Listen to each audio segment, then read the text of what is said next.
साल का पहला चंद्र ग्रहण 5 मई वैशाख पूर्णिमा के दिन लगने जा रहा है।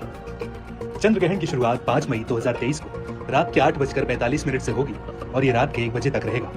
क्यों परमेश्वर का क्रोध उतर रहा है? क्योंकि लोगों ने परमेश्वर की प्रकृति के साथ छेड़छाड़ करना शुरू कर दिया। 5 मई को लगने वाला चंद्र ग्रहण भारतीय समय अनुसार रात 8:44 से लेकर मध्य रात्रि करीब 1:02 तक रहेगा। इस चंद्र ग्रहण की कुल अवधि 4 घंटे 15 मिनट की होगी। तो ऐसी चीजें आपके सामने होंगी आने वाले फ्यूचर में कि समझ में नहीं आएगा। 2023 में आपके साथ आपको पता लगेगा बहुत सारे लोगों का पैसा रखा हुआ नाश हो जाएगा, बहुत सारे लोग प्रॉब्लम में जाएंगे। इसलिए परमेश्वर का आत्मा आपसे बात कर रहा है, चाहे आप इंग्लैंड में, ऑस्ट्रेलिया में, अमेरिका में, पाकिस्तान में, आना ही आना है। मैंने कहा था बड़े तूफान भूकंप आएंगे, तूफान आ गए, अब भूकंप की बारी है।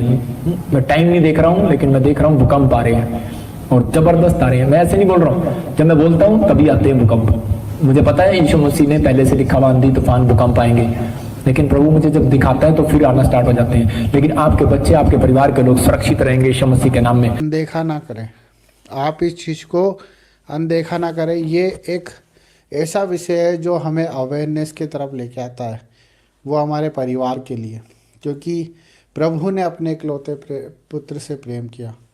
उसी प्रकार हम भी हमारे पुत्र और पुत्री और हमारे माँ बाप से प्रेम करते हैं।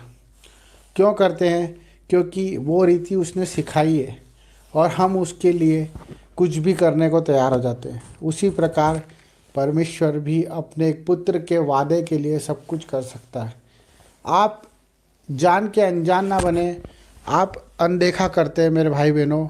कोई आपसे मांगता है तो आप नहीं देते हो, कोई आपको पुकारता है तो आप नहीं जाते हो। आप क्यों ऐसा जीवन जी रहे हो? जबकि परमेश्वर के सिग्नल यही है कि जो परेशानियाँ आती है उसके पीछे परमेश्वर खड़े होते हैं।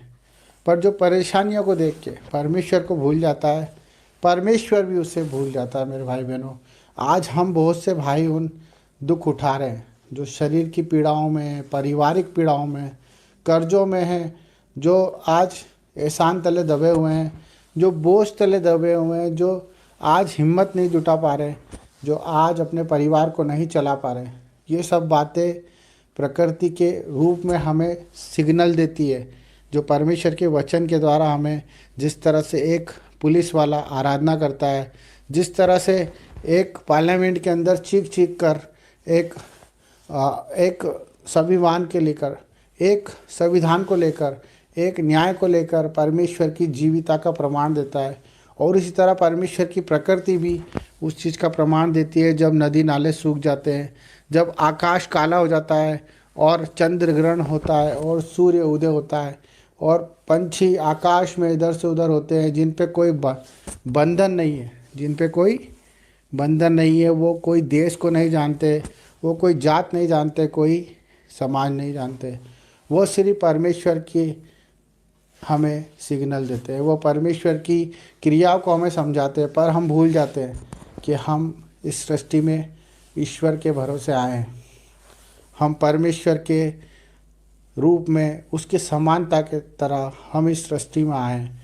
हम जिस दिन अपनी फ़िक्र करना छोड़ देंगे, जिस दिन हम दूसरों की फ़िक्र करना शुरू कर देंगे, उस दिन आपको परमेश्वर की हर एक बात सुनाई भी देगी और दिखाई भी देगी। हमें अपने दर्दों को, अपने दुखों को आज अपने जीवन से निकाल के फेंकना है। हमें उनका महत्व ख़त्म करना है। जो हमें लगता है कि हमारे बिना नहीं हो सकता, वो चीज़ों को हमें छोड़ना है। मेरे भाई बहनों, हमें हर एक जिम्मेदारी को प्रभु को सौंपना है। हमें हर एक बात को प्रभु के हाथों में सौंपना है, चाहे वो कितनी भी बड़ी बीमारी क्यों ना हो, हमें परमेश्वर के हाथ में ही सौंपना है। चाहे वो कितना ही बड़ा संघर्ष क्यों ना हो, क्योंकि जब आयुब को आप देखते हो बाइबल में कि वो परमेश्वर को कहता था कि अगर परमेश्वर चाहे तो मुझे मार भी दे तो मैं उस पर भरोसा करना नहीं छोड़ूंगा। हमारा भरोसा परमेश्वर पर होना चाहिए, क्योंकि न्याय का दिन निकट है।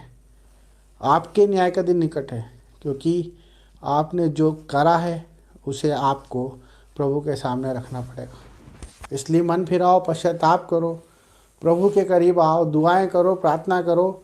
इसी से बचोगे, हर एक परेशानी से, हर एक तकलीफ से, कर्जों से, बीमारियों से जब आप मन फिराओगे और अपनी गंदी आत्मा को छोड़कर परमेश्वर की पवित्र आत्मा को स्वीकार कर लोगे, यही सच्चा परमेश्वर हमसे चाहता है कि आप आपकी फिक्र छोड़ दें और परमेश्वर की प्रार्थना दुआ में लग जाएं और उसके कामों को करें, उसके कामों को ढूंढें, उसके